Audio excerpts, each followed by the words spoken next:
Moi, j'ai grandi près de Québec. J'ai grandi dans une famille catholique et puis, mais j'ai toujours cru en Dieu. Par contre, je savais pas vraiment qui était ce Dieu-là, d'où je venais, qu'est-ce qu'il y avait après la mort. Mais quand même, au début de mon adolescence, j'avais toujours ces questions-là. Par contre, au début de mon adolescence, j'ai commencé, comme plusieurs jeunes, à m'éloigner des valeurs que mes parents m'avaient enseignées. J'ai commencé à prendre la drogue, à boire, faire des parties, des choses comme ça, comme plusieurs jeunes. Mais j'avais toujours des questions, ces questions-là en dedans de moi. Puis à un moment donné, j'ai commencé à lire la Bible. On m'avait fait acheter une Bible en secondaire 2. Je commençais à la lire, mais en même temps, je lisais beaucoup d'autres livres sur les religions orientales, sur l'islam, beaucoup de livres sur la philosophie.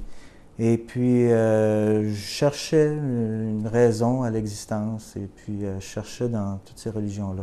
Mais je revenais toujours à la Bible. J'aimais beaucoup de choses dans la Bible, mais il y avait quand même des choses dans la Bible que je trouvais que j'aimais pas, comme lorsque la Bible parlait du péché, de l'enfer, de Satan.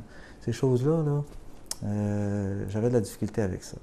Je me disais, si Dieu est amour, mais comment est-ce qu'il va envoyer quelqu'un en enfer? J'étais attiré par des idées un peu comme la réincarnation, ces choses-là. Mais je revenais toujours à la Bible quand même. Puis à un moment donné, c'était l'été 78, je suis allé travailler pendant l'été dans une scierie dans le parc de Chibougamau.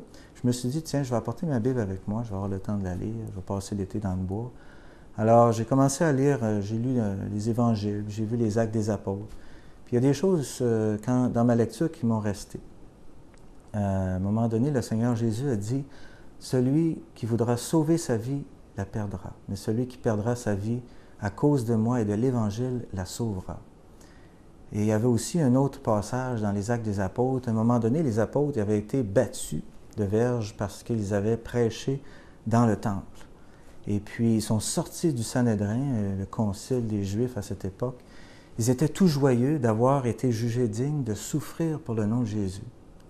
Puis moi, je me disais, mais voyons, comment est-ce qu'ils peuvent avoir de la joie? Comment est-ce qu'ils peuvent ressentir de la joie après avoir été battus comme ça? Puis je me disais, mais j'aimerais donc avoir cette joie-là. Mais je me disais aussi, mais ça ne doit plus exister, ces chrétiens-là. Mais j'ai continué quand même à lire. Puis après ça, à l'automne, j'étais au cégep François-Xavier Garneau, dans la salle des pas perdus. C'est la salle où les étudiants se réunissent. Et puis, à un moment donné, je vois à l'autre bout de la salle une table avec 2 personnes en arrière. Puis je m'approche. Et ils avaient des Bibles, des pamphlets chrétiens, puis qui parlaient de l'Évangile.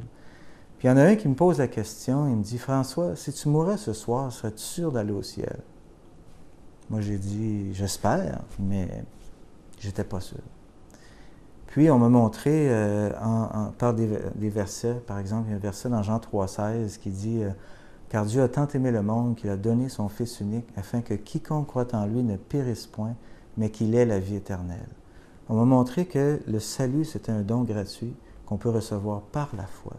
Puis que c'était pour moi aussi, parce que c'est écrit « quiconque ».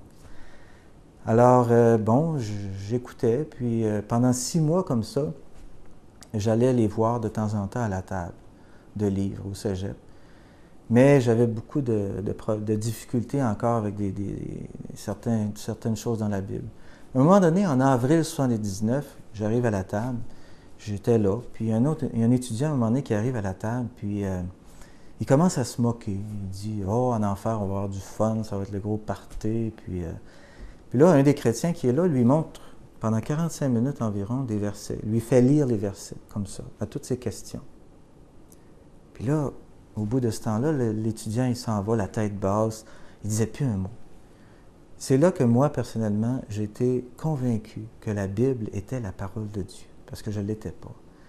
Et c'est à ce moment-là aussi que j'ai été convaincu que j'étais non seulement un pécheur, mais un pécheur perdu qui s'en allait en enfer. Et j'ai compris que j'avais une décision à prendre, que le Seigneur voulait que je prenne une décision. Même, ça me disait dans mon cœur, « François, ton petit jeu, ça a assez duré. Tu sais que c'est moi le sauveur. Je veux une décision de toi, maintenant ou jamais. » C'était très solennel.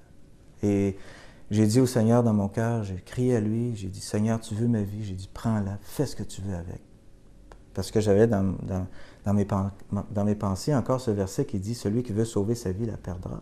Alors je savais que pour devenir chrétien, il fallait donner toute notre vie au Seigneur. Et c'est à ce moment que j'ai reçu la paix dans mon cœur. J'ai su que vraiment mes péchés étaient pardonnés. Et je savais que j'étais un enfant de Dieu, que j'étais né nouveau.